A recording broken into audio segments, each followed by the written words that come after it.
going on, guys? It's your boy Austin Shope here, back with another video. Today we're going to be doing fighters who cannot afford to lose. Robert Whittaker versus DeRider in Abu Dhabi. Okay, so there's a few fighters on here. You know, if you guys seen my past videos like this, I'm pretty sure you know how it's going to go. Basically, we're going to choose a couple guys that we think, you know, that have lost their last few fights or whatever, or they're an up-and-comer and they have a pretty big name, and we just feel like with this matchup, they really can't afford to lose, or else they will not, you know, progress. So we're going to get straight into this. There's only like a few guys on this list, so we're going to start off with the first fight.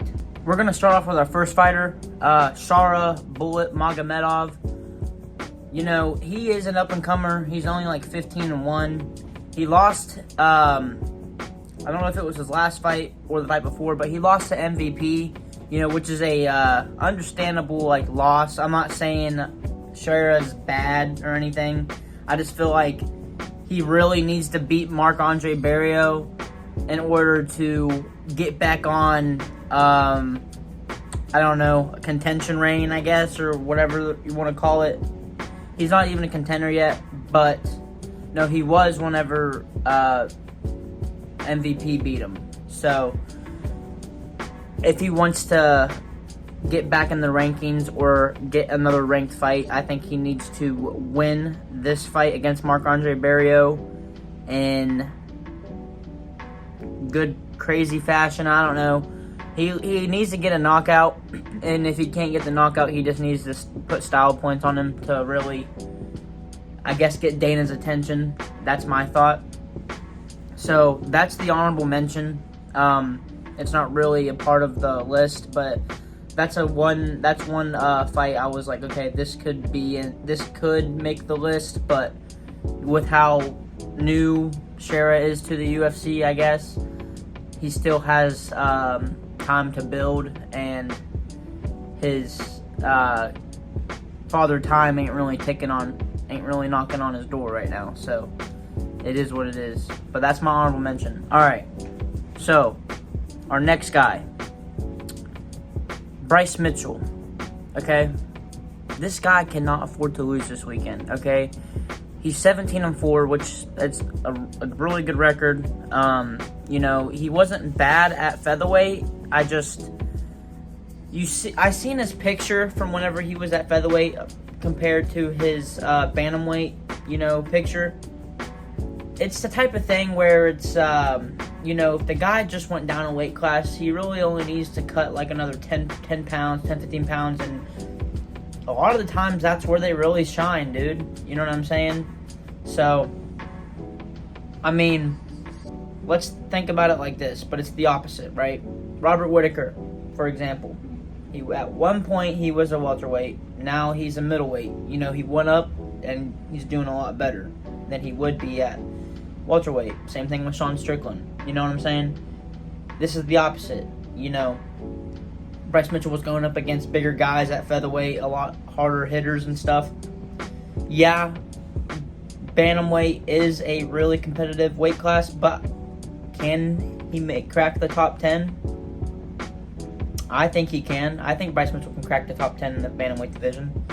I don't know. A lot of the times what happens is guys, they don't really do as good in one weight class and then goes on an insane run in the lower weight class. A better example, Jaquan Buckley, okay? This dude was a decent middleweight. He wasn't really a top 15 fighter, or maybe he could have been, but nothing more than that. You know what I'm saying? So that's how I kind of see this Bryce Mitchell situation going right now. But I will say the difference is that he's fighting Said Nurmagomedov, his first fight at bantamweight. So I don't know how it will pan out or how it's going to go, but I do believe it's a lot better for Bryce Mitchell. It's a better fight for Bryce Mitchell than anybody at featherweight. So I don't know. I definitely think with him going down in the bantamweight, and this is his bantamweight debut, he can't afford to lose this fight again, especially against Said. You know, Said's one of those guys, is if you if you beat him, you're gonna probably get a top 15, top 10 matchup next. So I don't know. But yeah, Bryce Mitchell, you cannot afford to lose. All right, our next fighter is Petr Yan. Petr Yan is fighting Marcus McGee on this card, and this is one of the most, or if not the safest options on this card. And what I mean by that, because I'm not really good with my words, I'm basically saying I think whoever has a better chance to make it out alive these fights, it's Petr Yan, okay? He's fighting Marcus McGee. Marcus McGee's no slouch. I'm not saying that. I just don't think Petr Yan's the guy in the top 10 that you give Marcus McGee, okay? They could have gave him somebody else, and that could have been a more winnable fight for McGee, but Petr Yan is just an elite striker. He's also an elite grappler too. Like, he has insane takedowns. I don't know. I think this is way too high level for McGee right now, and I don't know why it's happening. It's almost like the Gabriel Bonfim and Stephen Wonderboy Thompson fight, but this time Petr Yan's gonna win. I don't know. I just feel like Petr Yan has got it in the bag for this fight, and there's not really much I need to say. But if he ends up losing, it's going to take him a lot longer to get back up to the title contention. So, that's just my opinion. But yeah, on to the last and final fighter.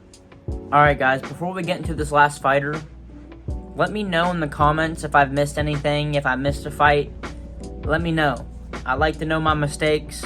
I like to get better, and I like to hear y'all's feedback. So, let me know if I've missed anybody. And then let me know what you guys think about the fights I just broke down.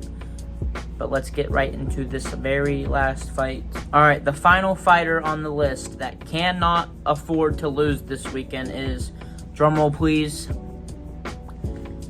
Robert Whittaker.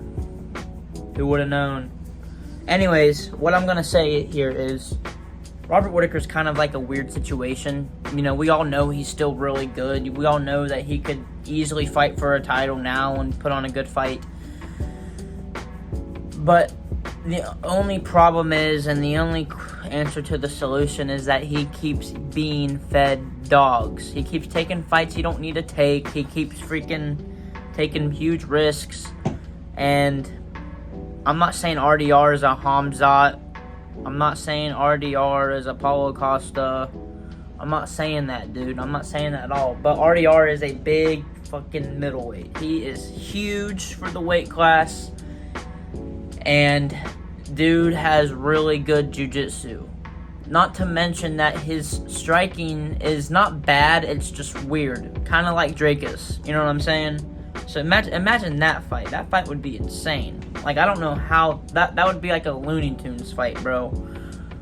My point is that with how different and weird RDR's striking is, and on top of that, how crazy his grappling is with his judo and all his Muay Thai. Yeah, this dude's just an insane fighter, and it doesn't even look like he knows how to fight. It's kind of like Drakus Duplessis, okay? That's why I threw that out there, you know? That's why I said it will be a Looney Tunes fight, because Duplessis looks like a sloppy fighter, but he finds a way to win every time. I don't know. I definitely think RDR's most impressive win so far but okay, everybody wants to shit on Bo Nickel. Okay, I'm a big Bo Nickel fan. Bo Nickel's just not that experienced right now. Okay, I believe maybe his biggest win so far is probably Kevin Holland. You know, Kevin Holland is a good fighter. He has a black belt in jiu-jitsu, but he's no Robert Whittaker. If Robert Whittaker wants to get back into title contention, he really needs to put on a performance, especially in Abu Dhabi, against RDR, and then he needs to call out the champ after that fight. So I think he can't make any mistakes. He's going to have to be on point, and he's going to have to get it done. He's going to have to get a finish, and that's all. He can't win by anything else. A decision win ain't going to cut it. You know, he needs to get a freaking finish against RDR. So, but that is my list for fighters who cannot afford to lose this weekend, or I guess tomorrow. If you guys are on the East Coast, I think it's at like the main cards, I think at like 3 p.m. and the prelim cards at 12 p.m. So don't miss out on that. I will be at work sadly, but I will still be watching it. So yeah, but let me know if you guys enjoyed this video. Leave a like, comment, subscribe, share. Do whatever y'all can to help your boy Austin Shobe MMA to get up there, for real. So I appreciate the support for you guys who are subscribed and are keeping up with my videos and watching the progress. But much love. That will be it for this video, you guys. And like I said, like, subscribe, share. Peace.